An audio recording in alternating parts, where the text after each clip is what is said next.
Doma Sports Talk worldwide with some news from the world of boxing. So y'all know what time it is? You ain't in a rush to get concussed. Now, one of the biggest fights, or the biggest fight of the year, if it happens, would be Terence Bud Crawford versus Errol Spence. I think we all know that. A lot of people are getting impatient with the negotiations going back and forth. I told you those negotiations need to stay behind closed doors and whatever. They're going to happen because both of these fighters want the fight. I told you that's what Steven Espinoza said and others. They both want the fight. When you have that element, then the damn fight's going to happen.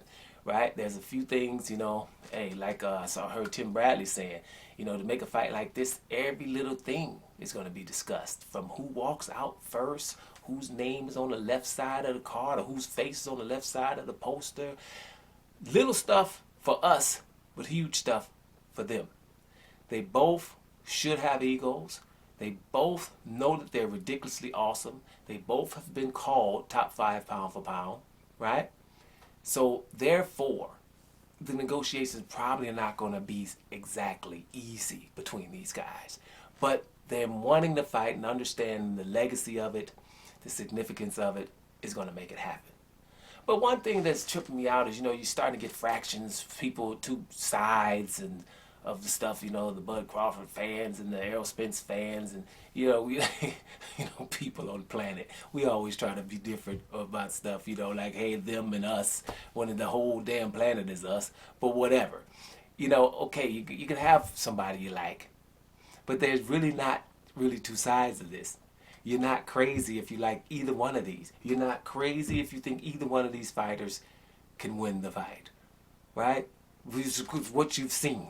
You can argue for either one of these guys winning this fight easily, which I'm going to do right now.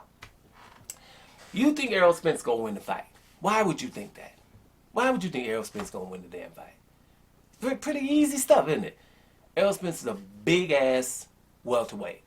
Errol Spence is actually a middleweight. He's definitely a 154-pounder. Definitely. Between fights, he gets up, to 180, 90 or something? He's a huge guy. He gets down to 147. He's a big 147 guy. That reason alone. But you're going to be a big welterweight, and you have a good work rate, right? You go extremely well to the body, right? You seem to have a very, very, very good chin, right? And you got an immaculate jab. And you're fit as hell. You don't seem to gas out in fights, right? Errol Spence has been in 2 close fights. Right, 2 of them. That's it. I would give the first fight with Kell Brook over in Sheffield. And I'll say this Sean Porter fight, which was really close. I think he needed to readdress that. But with all that being said, damn it, Errol Spence going to win the fight. He bigger than Terence Crawford. Get up out of here, little dude. Right? So that's why. And Errol Spence has been called top 5 pound for pound. I've heard him all the way up to number 2 pound for pound. Those are reasons why you would think Errol Spence wins the damn fight. Simple as that. Probably a couple of more I forgot. But like I like to say, I like the fact that he got this Van Helsing going on. His heart rate don't get up for nothing. He's pretty much, he's never been really, really in trouble in a fight. And he doesn't get too high or too low, like Savannah Marshall, who people trying to diss because she's going to fight T-Rex. Right? Clarissa Shields. That's another even kill kind of person. You got to watch out for them even kill ones. Errol Spence is like that. My main man, Lennox Lewis, is like that. Savannah Marshall's like that. People, you don't see him screaming at nobody. You could do all the screaming. What's up? Right? That's Errol Spence. Right? So, yeah, Errol Spence wins the damn fight. Period. And I wouldn't, you have no problem, no qualms with anybody who believes that. There you go. Now, let's go to Terence Crawford. Why would you think Terence Crawford wins the fight? Well, Terence Crawford has been in 3 damn divisions. Okay?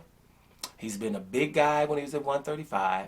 He's been a middle-sized guy when he was 140. And at 135, what was he? Lineal champion, the baddest one there, beating up Beltrain. And Beltrain was the second best guy. Right? It wasn't no 3rd or 4th best guy that was saying what's up to him at the time. So he left to go to 140 and became undisputed. Undisputed. Right? And having done that, they put him at number 1 pound for pound as a black guy.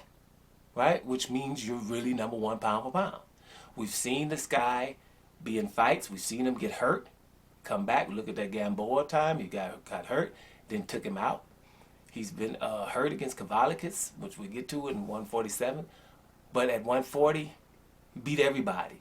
And here's the thing. The people come now and try to act like those opponents were nothing. They were awesome at the time. Like a Victor Postal, really, you need to know your stuff. Victor Postal, they didn't even know if Terence was going to win that fight.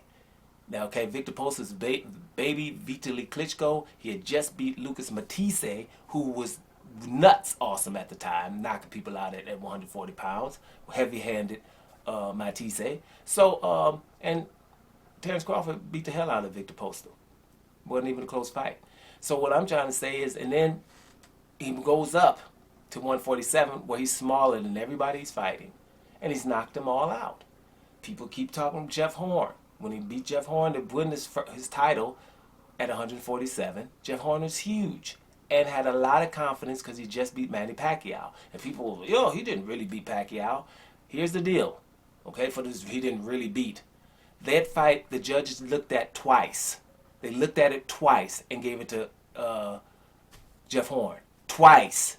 With these other fights that are close, all of Canelo and Lara, for example, ain't nobody looked at that twice. Golovkin and Danny Jacobs, ain't nobody looked at that twice.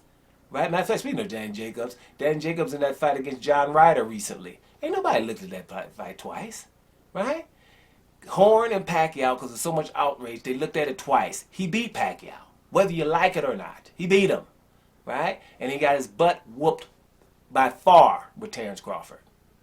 Speaking of Pacquiao, Terence Crawford is the only fighter on the planet that Manny Pacquiao was scared to fight. That everyone around him was scared to put him in the ring with Terence Crawford. Everybody Terence Crawford has fought that are bigger than him has gotten taken out. Kell Brook was bigger than him. Kavalikis was bigger than him. Jose Benavidez was bigger than him. Right? They all got knocked the hell out. Right? So we've seen him as a smaller fighter being able to take care of a bigger fighter. We've seen him fight southpaw, orthodox, and we've seen him do it all. We've seen Terence Crawford use his legs. We've seen him get hit, get pissed off, and stand in the pocket. We've seen everything at facet of his game. That's why he's considered number one pound for pound. That's why we're seeing that as opposed to Errol Spence. Errol Spence has never fought anyone bigger than him. That's a difference. So we're thinking that Terence Crawford is going to figure this out like he's figured out the rest of them. That's why you would think Terence Crawford wins the fight. Right? So therefore, both of them can win the damn fight. Ain't nobody wrong here. Right? That's what I'm trying to tell everybody. Go ahead and think who you can win. But you have no reason to hate the other one. Whoever they think. I think Terence Crawford, I got him 55-45 for Terence Crawford here. It's a close fight, but I got Terence Crawford for those reasons that I just mentioned Terence Crawford. But just like Errol Spence, there's no fool that's going for Errol Spence. If you're going for Errol Spence, you ain't no fool. He's like, hey, I haven't even seen him in any kind of trouble. I don't think Terence Crawford's going to be the guy to put him in trouble. But when you're talking about Terence Crawford, from 130 pounds to 154 pounds, he'll fight anybody right now. Not tomorrow, not if everything aligns and if the stars align correctly with the planets, none of that. Right now. Even Jerron Boots Ennis. I don't think no one else will say I'll fight him now. Crawford just said that 2 weeks ago. So, therefore, I got Crawford lightly beating Errol Spence, like 55-45, maybe 60-40, but not more. And I would not be surprised if Errol Spence stopped Crawford late. That could happen. So we're all not nuts. We're all just understand a damn good fighter when we see one. But the only time, if you're talking Spence or Crawford, most of the times they're definitely the guy that you think going to win. But the other guy is that awesome that there is a conversation. So we can conversate, but we don't need to hate. Doma Sports Talk, worldwide. And I'm up out of here.